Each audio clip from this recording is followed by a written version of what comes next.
यदि आप हमारे चैनल के सभी गाने को पसंद करते हैं तो डीडी प्रोडक्शन हाउस के यूट्यूब चैनल को लाल बटन दबा के सब्सक्राइब करें और घंटी के निशान को जरूर दबाएं। ठीक है।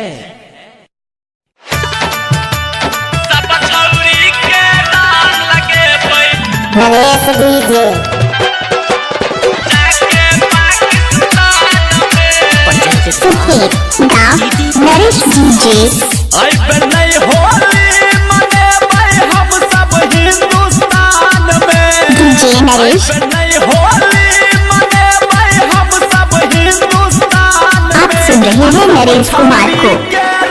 लगे डीजे नरेश पाकिस्तान में। डीजे नरेश के रंग लगे जाके पाकिस्तान में।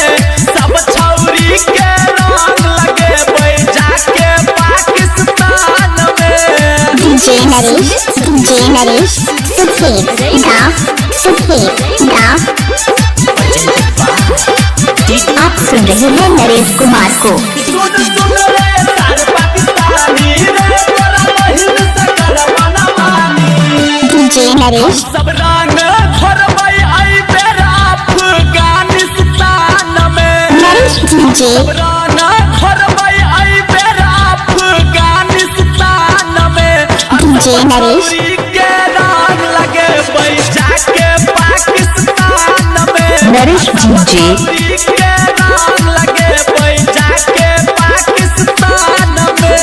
लेना है पाकिस्तान से बदला लेना है सफेद गाँव डीजे नरेश यार का रंग लगे गोरे गोर सामान में। डीजे नरेश का रंग लगे गोरे गोर सामान में। सफेद गाँव के रंग लगे डीजे नरेश डीजे सब छौरी के रंग लगे जाके पाकिस्तान में। बाइक झंझारपुर सुखेत गांव आप सुन रहे हैं नरेश कुमार को। नरेश डीजे लगे छौरी हिंदुस्तानी के कोई सारा। सुखेत गांव चचोली लाल करबैला जाके सुनसान में। डीजे नरेश चचोली लाल करबैला जाके सुनसान में। सब छौरी के रंग लगे डीजे नरेश पाकिस्तान में। डीजे नरेश छौरी के रंग लगे जाके पाकिस्तान में। डीजे नरेश बाबू सुखेत गांव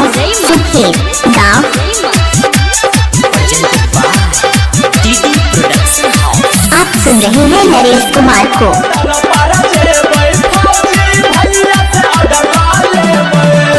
डीजे नरेश सफेद गाँव धर्मवीर धुरंधर गीत गाबै छै सम्मान में। सब छौरी के रंग लगे नरेश डीजे नरेश सब छौरी के रंग लगे जाके पाकिस्तान में। नरेश कुमार का नंबर है 62 65 45 64 29। सुखेत गाँव